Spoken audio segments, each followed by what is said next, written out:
of time, oh, I'm gonna love you like I'm gonna. You're live now, boss. Huh? You're live now. Alright. Mana? I nak kena tengok balik soalan dia.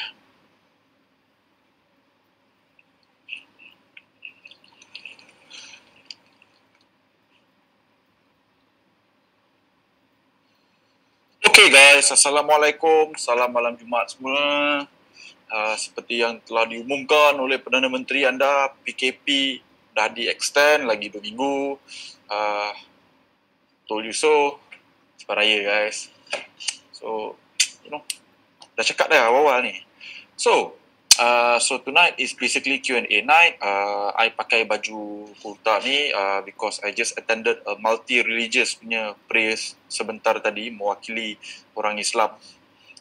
Sebab komuniti tu cuma ada 2 orang Islam je, so I dipaksa rela untuk mewakili, so I pakailah baju macam ni, right? So kita ada beberapa soalan, so I think format malam ni here is that kita akan ambil 7 soalan yang dah sedia daripada awal, and then kita akan ambil maybe 2 atau 3 soalan kes daripada public dekat ruangan komen So therefore so kepada siapa-siapa yang ada soalan, you can actually post your question hari ni sekarang ni dekat post yang ni. Kalau soalan anda dipilih oleh Christina, jaritlah Cik Christina Gal Gadot tolong jawab soalan saya. So mungkin dia akan pilih soalan you. And kalau soalan you dipilih, yang tu lah yang akan kena jawab. So sekarang ni I akan pergi ke the first 6 plus 1 bonus soalan So soalan pertama, I tak tahu siapa yang tanya ni, tapi dia adalah what is the best advice you can give single parent who have a lot of hunger in getting financial freedom, especially in investing in property? How they can start their investment? The best advice for you, it doesn't matter whether is it for you ataupun a 23-year-old ataupun a 45-year-old ataupun a 55-year-old, it's going to be the same answer, right? And the answer is that sebelum you invest dalam property, you kena cari ilmu dulu. Okay, sebab let's be honest, you beli primary market atau under construction pun boleh buat duit, you beli subsale pun boleh buat duit, you beli lelong pun boleh buat duit, right? Tetapi ilmu yang diperlukan untuk tiga-tiga ni sangat berbeza. Okay. So, sebagai contoh, kalau you nak main lelong, you kena belajar dengan orang yang dah pernah beli lelong banyak. I dah beli 9 biji pada lelong pun, I tak boleh nak cakap I ni level boleh mengajar lagi, right? So, for me, cari ilmu yang betul daripada orang yang betul, lepas tu belajar dulu baru buat. Jangan belajar sikit, lepas tu terus nak buat. Sebab, macam I cerita semalam dalam webinar, ada jemputan kan. One of the biggest mistake yang orang boleh buat hari ni adalah dia dengar satu property talk setengah jam, 40 minit, terus jadi hype, terus nak buat, terus nak beli. Padahal you baru belajar surface ataupun 10 to 20%. So kita tengah ada PKP ni, so inilah masa whereby you nak kena gunakan masa ni untuk cari ilmu sebanyak yang boleh, and kita tak nak orang cakap ilmu tu yang tak berfakta. So dia tak boleh cerita pasal emosi, cerita best je kan. So ilmu tu kena di-backkan dengan logik and kena di-backkan dengan data yang banyak. Okay. So, itu adalah nasihat yang pertama yang saya boleh bagi. Okay, lepas tu, macam saya cakap tadi tu, you boleh buat duit daripada primary market macam saya. Boleh beli pada subsale pun boleh buat duit, boleh beli lelong pun boleh buat duit. Tiga-tiga ni pun boleh. Untuk orang macam saya, kenapa saya beli primary market? Sebab modal dia sikit. Tapi risiko primary market paling tinggi kalau berbanding dengan lelong dengan subsale. So, kalau anda ilmu tak tinggi sangat, dan saya galakkan main subsale dengan lelong saja. Sebab tu risiko dia rendah. Primary market ni risiko dia tinggi, walaupun modal dia 1,000 je pun dah boleh beli. So untuk anda tahu, okay, benda apa yang anda boleh beli untuk primary market, for example, sekejap maybe I should tunjuk my slides kot.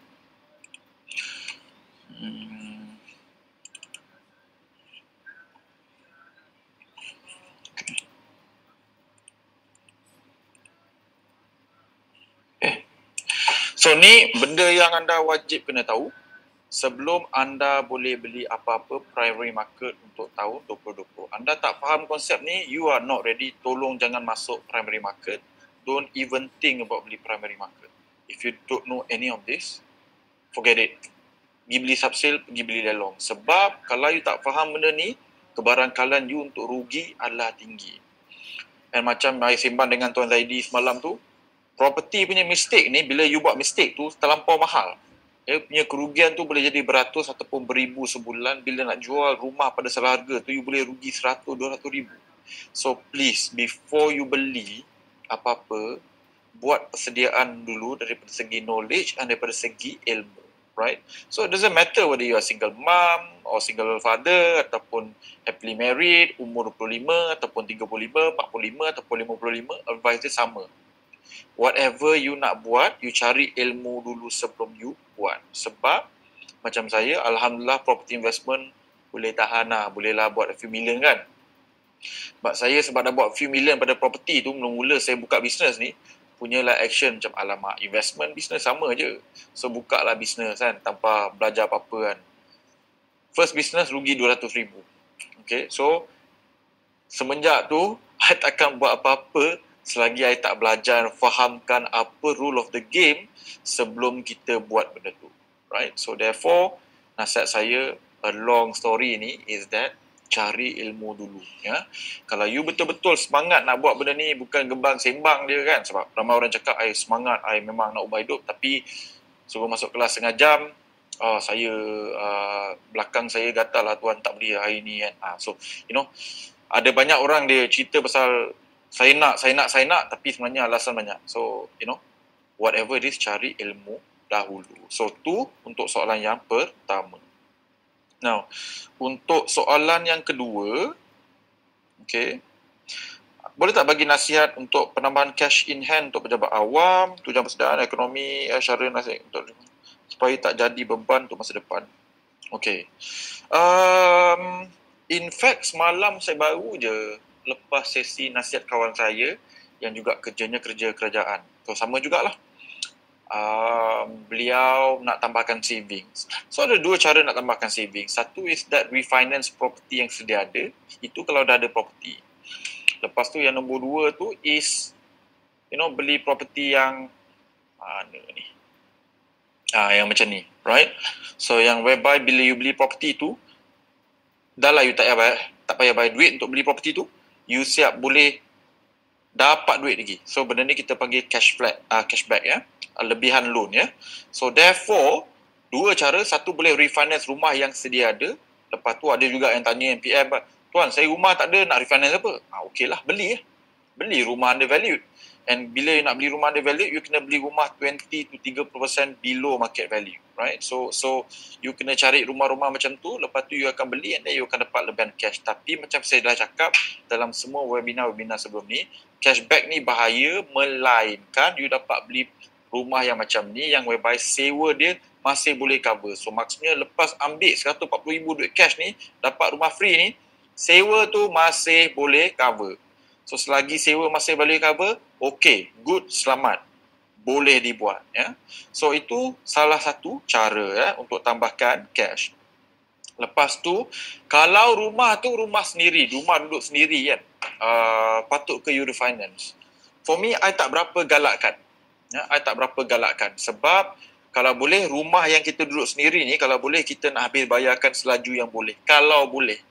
Tapi sekarang ni, waktu ni adalah waktu orang cakap krisis kan. Every 10-12 tahun, waktu yang rare. Kalau sebelum ni saya cakap jangan buat, haram. Hari ni saya cakap diharuskan.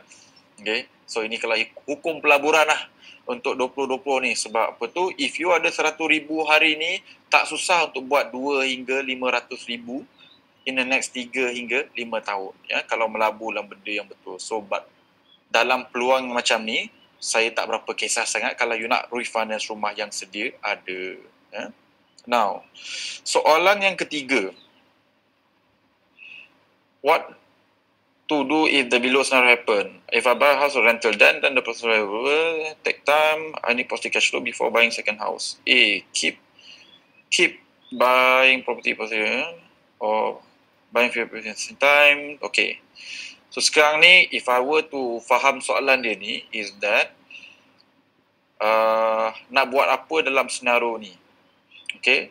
First, beli satu rumah yang dah siap, yang ada positive cash flow. sebelum beli the next property ataupun beli beberapa property serentak dalam masa yang sama. So, I would say jawapan kepada soalan ni, kenapa tak buat dua-dua bro? Kenapa tak beli je property beberapa biji serentak and property tu boleh dapat positive cash flow exactly yang macam saya tengah tunjuk ni. So, kalau boleh beli beberapa, kenapa beli satu je? Right? So for me, benda ni tak payah nak pilih sebab hari ni ada banyak projek yang mungkin you boleh beli 20%, 25%, 30% below market value and sewa boleh cover. So kalau you boleh jumpa property yang macam ni, why not beli je? Point number 2 here, tak semua property macam ni is property yang belum siap tau. Ada yang dah nak siap, ada yang memang dah siap dah pun, dah VP dah pun and discount dia 30%. So benda tu you tak perlu pilih pun sebenarnya sebab you boleh buat dua-dua, right? Cuma kalau you tak habis buat research lagi, tak habis buat kajian lagi, and you baru nak belajar pasal benda ni, mungkin you tak jumpa lagi lah property-property macam ni. Tapi untuk kita orang, well, buat je lah dua-dua sekarang. Kenapa nak pilih? You boleh beli beberapa property serentak dengan positive cash flow. So tak ada kena tunggu apa-apa, and property tu dah siap dah pun. Okay. So bagi saya, benda tu tak ada masalah. Tak payah pilih pun, buat dua-dua. Right? So, soalan nombor 4. Ni soalan yang bagus. How do I find median figure? Saya tinggal kat Jerman. How can I buy property in Malaysia from here? Okay. Kalau cerita pasal proses pembelian, tak ada masalah. You can always courier SPA, buat loan daripada sana apa semua tu. Tak ada masalah. Tanpa you perlu balik Malaysia pun you boleh beli. Okay, now. So, to jawab the soalan, macam mana nak dapat median harga ni, I have bad news for you. Right? I have no good news for you sebab data median ni tak wujud melainkan you kena cuba collect sendiri dengan buat sendiri. I have a team of 4 full-time analysts semata-mata untuk buat kajian, especially bila cerita pasal median ni. So median ni, number 1 is konsep yang hanya kami kat Far Capital je yang pakai sebab ramai orang kat luar tu, pelabur kat luar tu bila tanya median pun tak kerti apa. Dia memang tak faham konsep median ni, tak peduli, tak faham. Right? So therefore dia pun tak tahu kenapa property dia beli tu rugi, kenapa untung. So macam for example in this particular case, bila kita orang beli property yang macam ni, the median is about 10 to 20% below median, ya, dekat kawasan yang sama, right? So therefore you boleh cari, tapi the problem here is that kalau you nak tanya kat mana dapat data median ni, data ni sebenarnya tak wujud, ya. Dia tak ada website yang tulis okay, median untuk kawasan KLCC adalah harga ni, tak ada. Ya, data tu tak wujud bro. So you have to do manual work.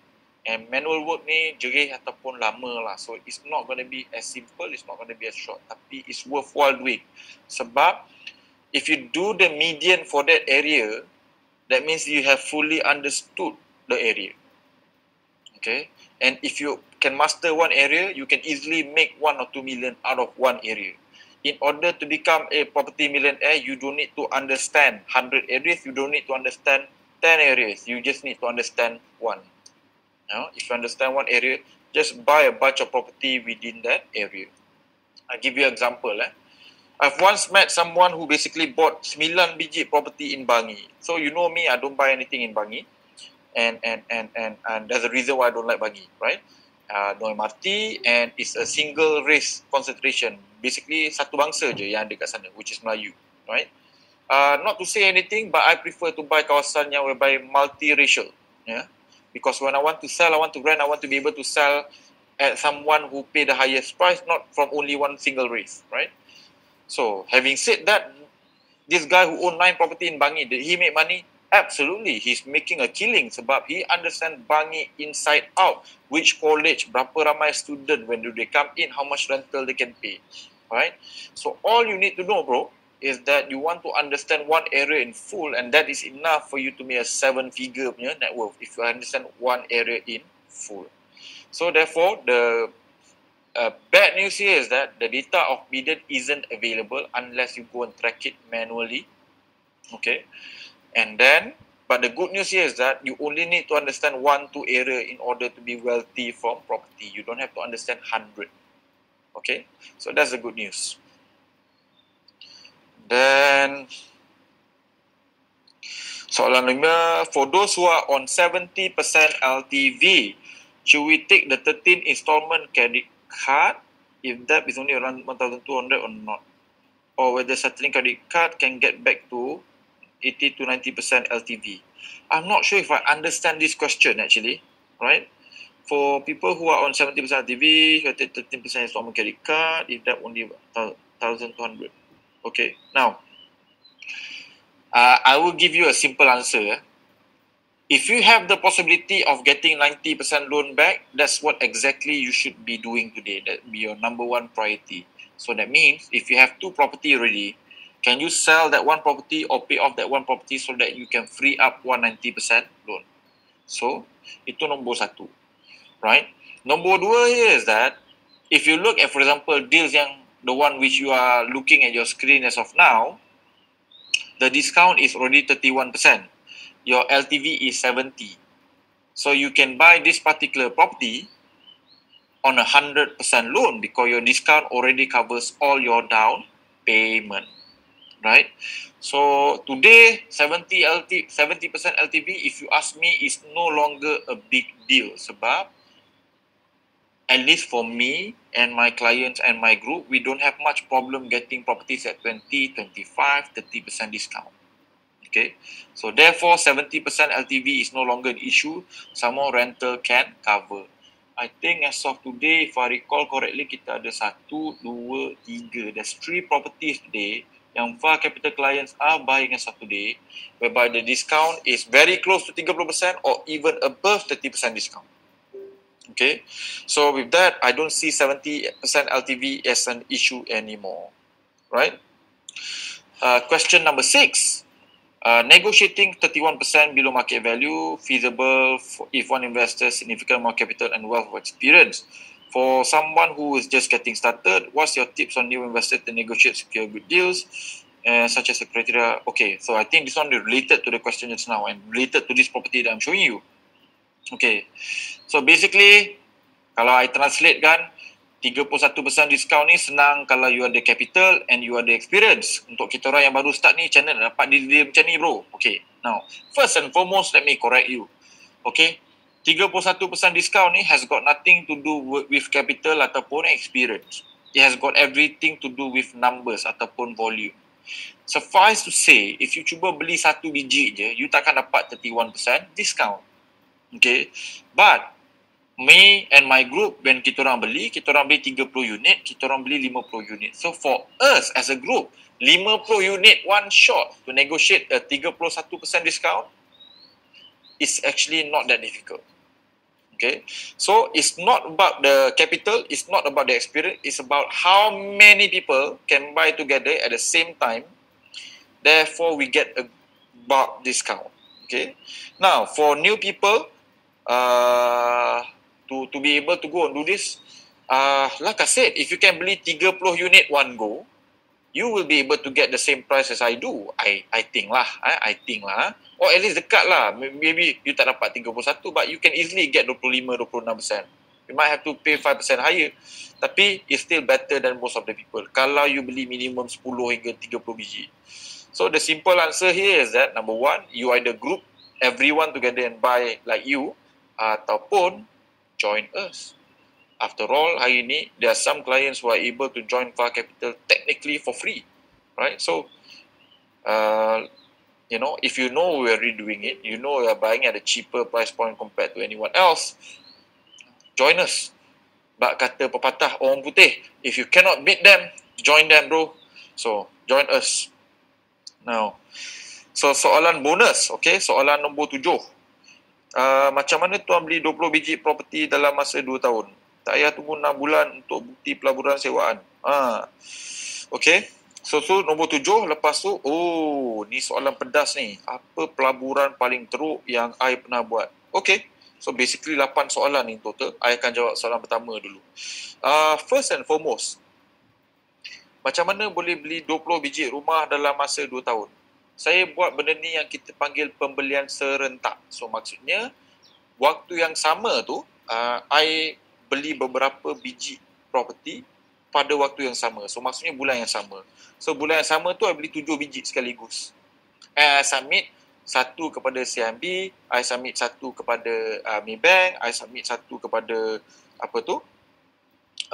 bank RHB, right? And I cuba dapatkan loan, right? So apa yang I buat adalah I beli serentak 6-7 biji tu dalam masa yang sama. Now, risiko benda ni tinggi ke tak? Of course.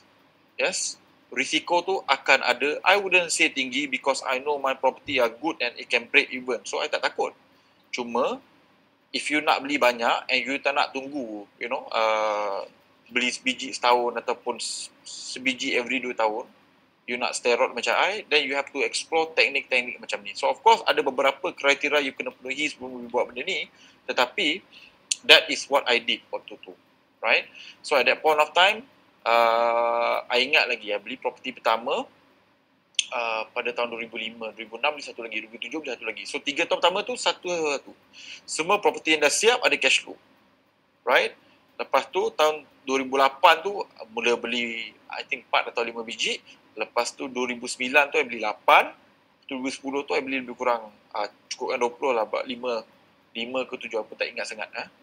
So that's basically apa yang saya buat, right? So suffice to say, if your property continue to give positive cash flow, then you don't have problem nak beli sampai 20 pun. You just kena argue your case to the point whereby the bank can accept the fact that, well, worst case scenario, Mamat ni boleh bayar benda ni. Okay? So tu satu, you kena beli property, sebab tu I dah cakap dah. Kalau you nak beli property, right, you kena follow 7 kriteria ni. Sebab 7 kriteria ni akan bagi you dua-dua. Dia akan bagi you cash flow juga, dia akan bagi you capital gain juga, right?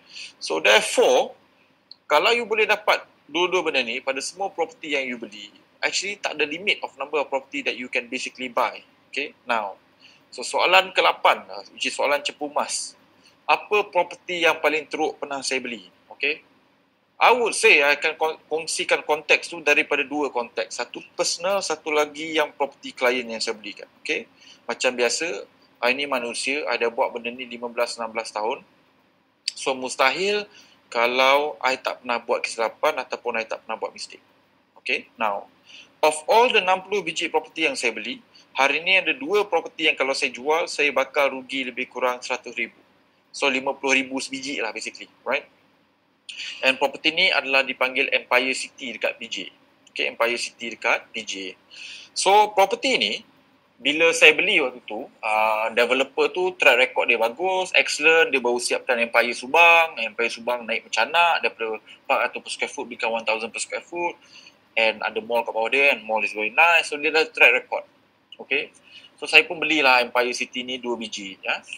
Lepas tu, developer tak cukup duit untuk siapkan mall dia. So projek tu tak terbengkalai tapi separuh siap. So rumah saya tu siap tapi mall kat bawah dia tu tak siap-siap lagi. Right? So therefore hari ni, dulu saya beli pada harga 270,000 ni. Hari ni kalau saya jual, saya mungkin boleh jual pada harga 220,000 ataupun 240,000 paling tinggi. So 220 tu orang cakap harga busuk lah.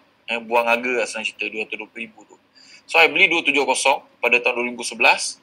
Hari ni kalau jual mungkin boleh jual pada harga 220,000 je untuk studio unit dekat atas mall dekat PJ. Alright.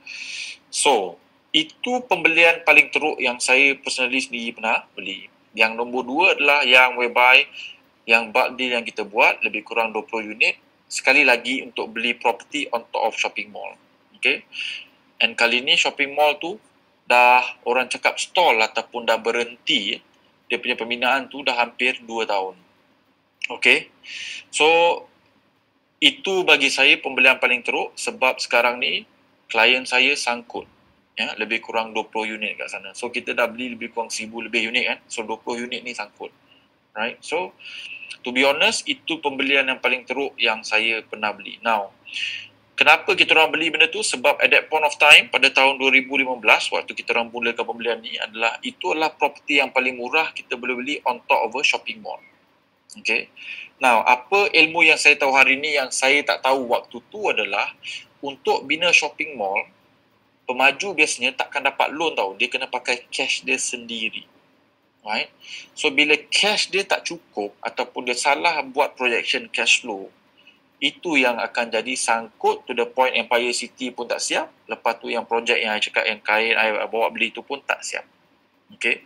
So therefore, semenjak tu pengajaran yang saya dapat daripada kisah ini adalah jangan beli property yang whereby developer tu ada mall kat bawah dia. Sebab melainkan property tu dah siap ataupun mall tu dah siap, kebarangkalian untuk projek tu jadi stall adalah sangat-sangat tinggi. Kenapa? Sebab nak bina mall tak murah. Bukannya harga 200-300 ribu. You are talking about 200 hingga 300 juta untuk satu mall. So, bila diorang dah habis duit tu, dia bukan sengaja nak terbengkalai kan, tapi bila diorang sendiri pun run cash flow problem dan apa semua tu, dan ada kebarangkalian projek tu akan stall lah ataupun delay. Okay? So, if you ask me, daripada segi mistake, itu mistake paling besar yang saya pernah buat, 20 unit ni. Right? Yang kondo saya sendiri, saya tak kisah sangat. Yang 20 unit klien ni yang saya paling risau. So, apa yang kita buat lepas buat kesilapan macam tu? Satu is that kita dah faham kenapa benda tu terjadi and kita tak buat lagi dah lah. Sebab saya dah cakap dah, yang ni pembelian tahun 2015 dulu. Hari ni, tak ada satu pun property yang kita beli yang tak siap. Okay? So, that's point number one. Point number dua here is that saya jenis yang buat duit sama-sama, mati sama-sama. Okay? So, therefore, I cakap dengan my client semua, yang 20 orang tu, kalau you guys dah tak boleh nak jaga sebab dia kena bayar sekarang ni, projek tu RM400 sebulan. Dah tak bulan bayar RM400, right? Sebab sekarang ni stall ataupun terbengkalai. I offer untuk JV and kita bayar separuh sampailah projek ni siapkan. Right? So, I tak tahu if ada orang lain kan, yang boleh lagi nak bagi garanti macam ni. So, benda ni, I tak bagi garanti pun. Tapi lepas benda yang terjadi, I fikir, I tak nak biarkan klien I macam tu je.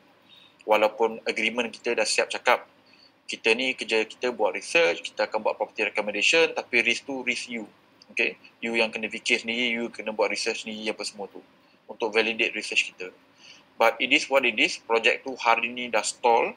And 20 unit ni senang cerita sangkut lah. And today, kita dah offer JV kepada klien yang whereby kita bayar 50%. Ada klien ambil offer kita untuk JV, ada klien tak mau. Majority klien sebenarnya tak mau. Sebab not only kita dapat buat offer JV tu, kita actually negotiate kan untuk diorang dapat tukar unit kepada unit yang lebih baik, lagi besar. Pada harga yang sama. So, diorang ni bayar tak sampai RM300,000 pun. Tapi sekarang ni dia dapat unit 17% lagi besar daripada unit asal pada harga yang sama. So memang tiba-tiba elok-elok nak JV tu, dia tiba-tiba klien saya semua dah jadi tamak, right?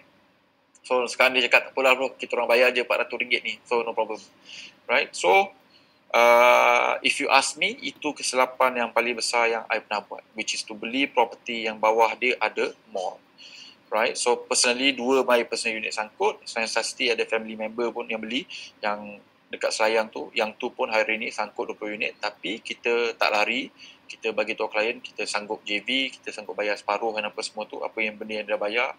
So therefore, hari ni, kita tunggulah sampai benda tu siap. Right?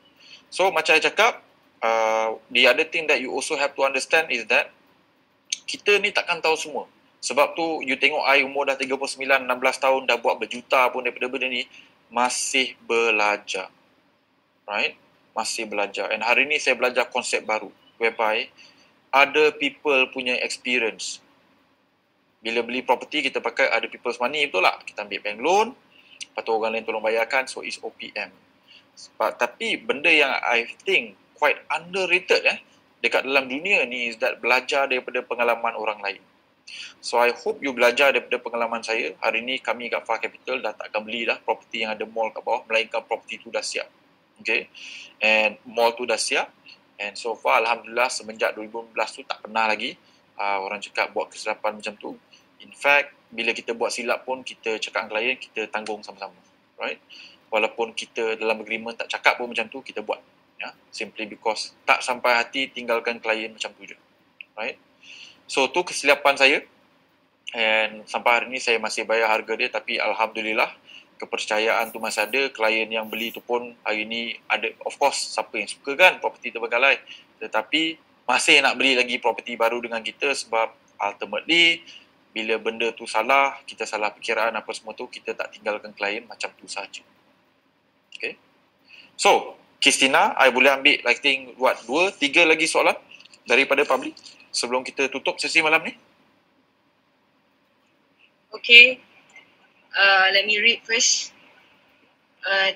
One of the interesting question is that daripada Muhammad Ayed. Okay. Hi Faizal Rizwan, as you know recession ini akan menyebabkan ramai orang hilang sumber pendapatan. Soalan saya, macam mana nak dapatkan tenant yang boleh bayar rental without financial problem during dan selepas this recession? Happy to hear your opinion. I think soalan tu is, I mean like, if I can give you a general guideline kan, of course you nak ambil orang yang kerja bank, right? You tak nak ambil orang yang kerja dengan oil and gas ataupun tourism ataupun orang yang sekarang ni tengah kerja dengan airline, you know, because these things are not moving at all, right? So kalau diorang ni kena buang and tak ada gaji, macam mana nak bayar sewa, right? So tu number one. You ambil tenant daripada segi orang cakap apa tu, dia dalam industri yang berisiko rendah, right? Tu nombor satu. Nombor dua, and inilah sebab kenapa kita orang ni suka gila property nearby LRT dengan MRT. Sebab bila you beli property nearby LRT MRT, you akan ada akses kepada pelbagai jenis tenant. Whereby you boleh dapat family, you boleh dapat bujang, you boleh dapat professional, you boleh dapat expat. Okay. So kalau you punya tenant profile tu beratus ribu kan, sebab ada beratus ribu peluang pekerjaan dekat LRT dengan MRT tu. So senang cerita, kalaulah you nasib you tak baik, whereby you ambil orang ni, you know, even if you kerja dalam industri berisiko rendah macam katalah bank, tapi mamat tu memang kerja dia taik gila, dia kena buang juga. So you see, it's very hard for you to go and control to the point benda tu akan jadi kosong risk. Tapi apa yang you boleh buat is that you beli property yang betul, right? You beli property yang ada beratus ribu potential tenant, okay, which is why you kena beli nearby public transportation. And then if the tenant betul-betul tak boleh bayar, you exit the tenancy, you just cari tenant baru lah. And of course, kalau you sebelah LRT, MRT, apa tu, and you ada beratus ribu peluang pekerjaan, nak cari penyewa baru tak berapa susah. Alright, that would be my advice. Okay, soalan nombor 2 is from Roger Anthony LDI. Okay. Currently, developers lowering their booking fees and offering attractive rebates, including subsidized installment this MCO. Is it advisable to take up the booking without visiting Six Gallery atau just based on virtual gallery? Thank you, Faizul. I would never. It's not a right question, Roger. Did I get the name correct, Roger? Yes. Okay. Sebab ultimately, I've told you these are my 7 rules. And if you can notice kat sini, my 7 rules ni has got nothing to do with how much is the booking fee that you pay or whether you visit the sales gallery or not. As long as you observe these 7 rules, you're going to be okay whether you visit the gallery or not. It doesn't really matter. Okay, I have bought a lot of properties that I've never seen before, tapi it fits this criteria and this property buat duit. So what I'm trying to say here is that booking fee doesn't matter. Rebate doesn't matter. Whether you see the property or not pun doesn't matter so much. As long as you follow this 7 rule, you will not die. You disobey this 7 rule, then even the booking RM1 pun boleh jadi a very risky thing. Sebab if the booking RM1, that means you are taking more loan lah. And what if you overpay by 30%? Right? So to me, these 7 rules ni is the most important thing yang you nak kena buat and kena observe. Not so much on the booking fee, not so much on whether it's virtual view ke apa ke semua tu. Tak penting. Or rebate pun tak penting sebenarnya. You see, if you tengok for example deal ni, kalau lah kan rebate dia 51% discount pun, but and cashback dia RM100,000 pun, but if you don't have jobs, you cannot get positive cash flow, I wouldn't buy this property no matter what is the discount. Does that make sense? Sebab the rebate tu is just a by the way, but it cannot be the main consideration. Right? The main consideration must be the 7 punya rules ni. Kalau you tak faham benda ni, tolong jangan beli dulu. Right? So, I hope I answer your question. Rebate, cashback, booking fee, whether you view or you don't view is not as important as these 7 things. As long as you follow these 7 rules, you're going to be okay. You tak follow, then ikut nasib. Okay?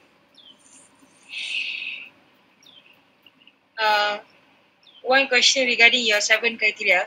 Yes. Daripada Amir Hamzah Nazri. Yep. Salam Tuan Faizul, ada possibility ke rumah yang kita beli di kawasan yang telah memenuhi kriteria yang Tuan ajar tidak dapat disewakan disebabkan krisis ekonomi yang berlaku pada tahun ini?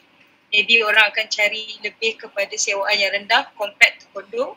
Jika ada plan apa lagi yang kita boleh guna selain rental or Airbnb? Sebab tu saya cakap, in my 7 rules ni, if you tengok rule yang ketujuh, multiple rental option ataupun MRO tu. Now, Airbnb is not a plan at all sebab if there's no airline coming into Malaysia this year, where's the Airbnb business going to come from? Weekend je. It doesn't make sense anymore, right?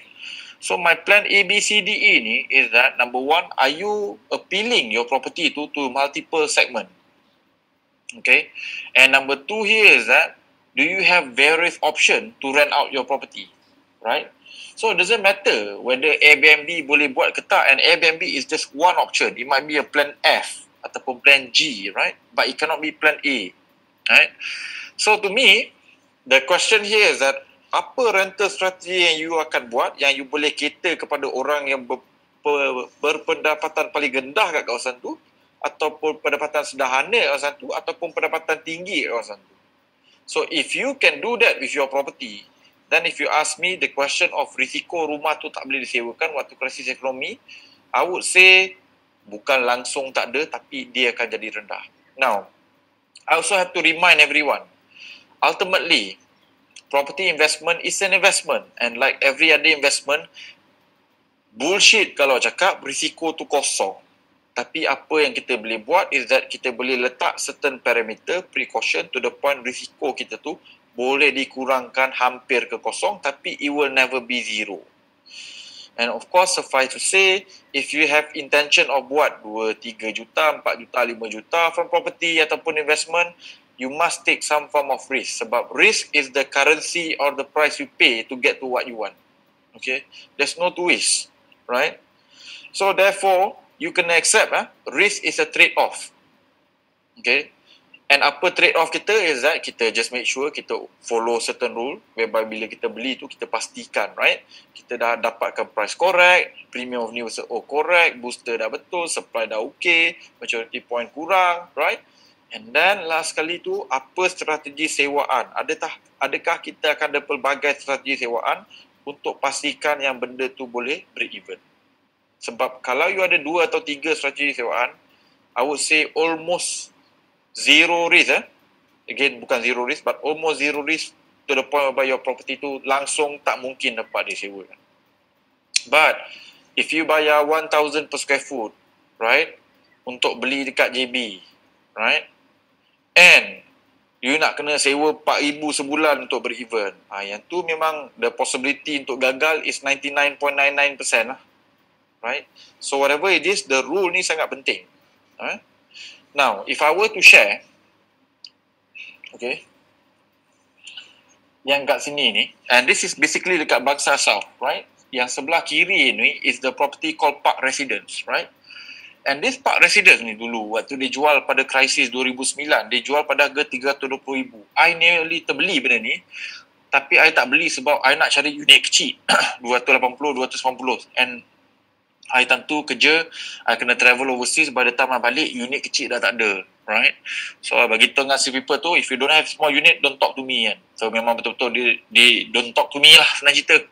Now, property ni went from 320,000 pada tahun 2009-2010 to now, the last 10 transaksi in the last 12 bulan ni, last 10 transaksi, puratanya adalah 1.28 juta. From 300,000 to over 1.2 million. Naik 4 kali ganda. 400% in the space of 11 years. Now, kenapa? Sebab dia follow rule ni. So, bila I cakap pasal benda ni, guys, I bukan cakap main-main. Alright? If you follow the 7 rules, you boleh find above average property exactly macam Park Residence kat Bangsar South. Okay? And that's why kita suka beli property baru. Sebab property lama belah dia, which is Vista Angkasa tu, naik juga harga dia. Tapi 160,000 pergi ke 300,000 hingga 400,000 saja. Dia tak naik 4 kali ganda, dia naik above 2 kali ganda sahaja. Right? That's why kita orang suka property baru. Sebab property baru punya capital gain, biasanya kalau beli pada harga yang betul, man, you get better cash flow, you get better capital gain compared to property lama, even though dalam kawasan yang sama. Ya. So ni Bangsa South. Sebelah yang tua tu Vista Angkasa, yang sebelah ni is Park Residence. Park Residence ni is the best performing condo in the last 12 tahun. Naik 4 kali ganda, 320,000, now average 1.28 juta. Okay. So therefore guys, macam saya cakap, we have a crisis. Sebiji macam 2009 hari ni, in fact it's worse. If you play your cards right, you beli property baru yang betul, who knows, you could be buying the next Park Residence. And macam saya cakap tadi tu, property yang kita orang tengah beli ni, dia ada banyak elemen yang sama, if not better compared to Park Residence kat Bangsa South. That's why kita orang tengah sibuk beli property ni. Okay. So, I think kita dah jawab 10 soalan malam ni, Kes? Yeah. Okay. So guys, thank you so much for joining me malam Jumaat ni untuk semua kawan-kawan saya, brothers and sisters yang beragama Islam, saya nak ucapkan selamat berpuasa, selamat bersahur sekejap lagi, and of course selamat berbuka puasa besok. You know, most likely kita semua akan buat Zoom buka puasa dengan family member masing-masing tayang lauk kan. Okay, sebab tak dapat nak jumpa mak bapak, what to do, keselamatan tu nombor 1 kan. Right? And then on top of that, I think ada ramai juga kes yang register untuk sesi malam besok untuk tengok apa kriteria kita beli property and macam mana nak apply untuk jadi klien Far Capital. Malam besok jam berapa, Kes? 9.30 lepas solat. 9.30. So macam saya cakap juga, some of you akan dapat jadi klien for free. So siapa nak register, I think Kisina you akan share the link nanti. InsyaAllah kita jumpa lagi malam besok. Ya? Kepada mereka yang nak explore untuk jadi klien Far Capital, untuk beli property-property yang macam ni. But otherwise, selamat berpuasa semua. Kita jumpa lagi minggu depan insyaAllah. Assalamualaikum. Take care.